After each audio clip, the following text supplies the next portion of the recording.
I just picked this beauty up 2 days ago, and I'm not shy about prices and what I've spent and everything. I spent 1,600 bucks on this board.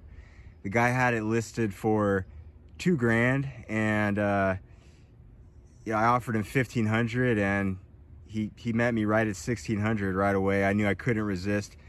Going on Craigslist, OfferUp, any places with used boards, it's a dangerous place to go. And you might see something you like that you just can't turn down. Anyway, I would say it's in great shape. It's got a little bit of pitting on the motors. I would say with how good how perfect, really almost perfect, the shape the top of the deck is in, that they rode this in probably a little bit of gravel, a little decent amount of pitting on the motors, a little bit of rubbing right there, not a big deal. I did notice a few of the pulleys right here were chipped up a little bit. Can replace those. So I think this board is everything that people have been saying it is. It really is quite an amazing ride. The deck is a lot more flexible than I figured it would be. I thought it would barely flex at all, and I was really pleasantly surprised at how much flex it does have. Even with me on it, I'm only about $160, and it's not super flexy, but it's enough to really absorb a lot of road imperfections. It makes it feel safer going over that stuff. Evolved 7-inch tires were put on it, and I like these a lot. I think these are probably pretty good tire for range. I've got them pumped all the way up to 50 PSI because I like range more than anything.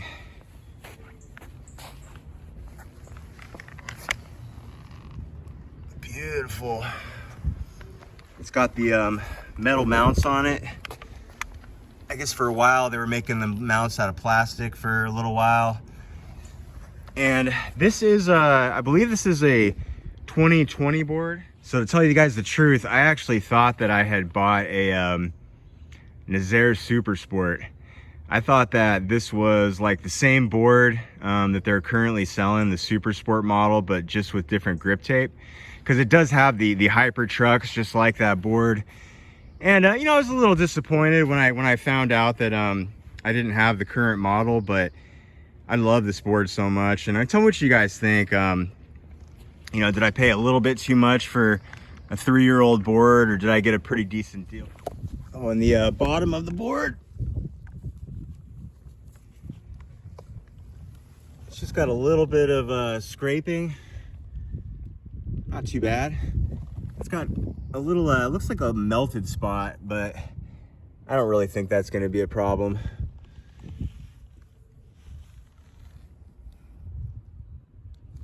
That's what I'd call a board that is in pretty good shape. It's not immaculate or totally brand new, but I think this is one of their smart brake lights that they sell for like 30 something bucks.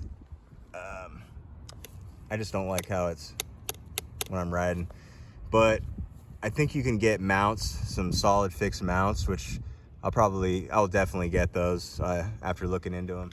I think the battery is a 1,070 watt hour or so, but I'm not totally sure about that. I wish I knew. It looked like online, maybe they were making some versions of this board with like a 880 watt hour.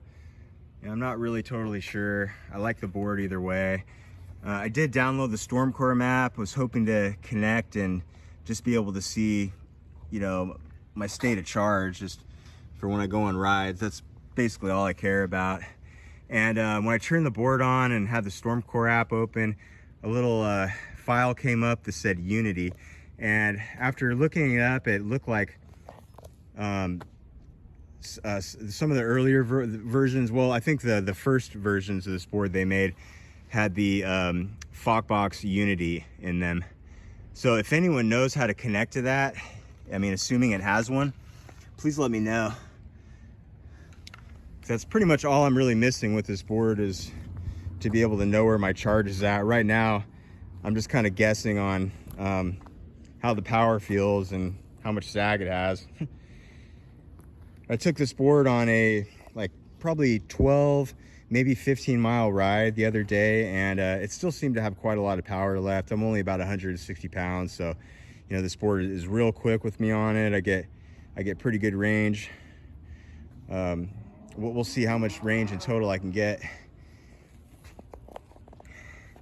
Anyway, this is the new baby. I bought an A-Stec Aries X1 recently. I love that board. I've also got two Evolve GTR first gens. And you know, they're all good for different riding types. Just a little bit on the remote, you know, for anyone that's never used one. I got used to it pretty quickly and I like it quite a bit now. It feels very durable. It's not super heavy, but it feels really solid. I just want to get one of the cases for it with the, you know, the grips, one of the cases. Definitely going to order one of those.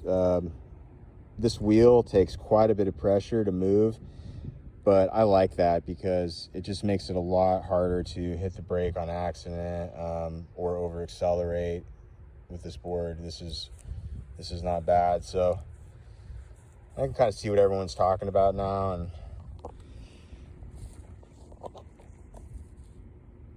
what do you guys think? Lone Star Super Sport, next step.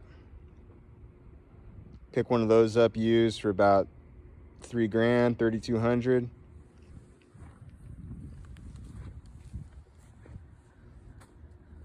I think this one's gonna hold me over for a little while though.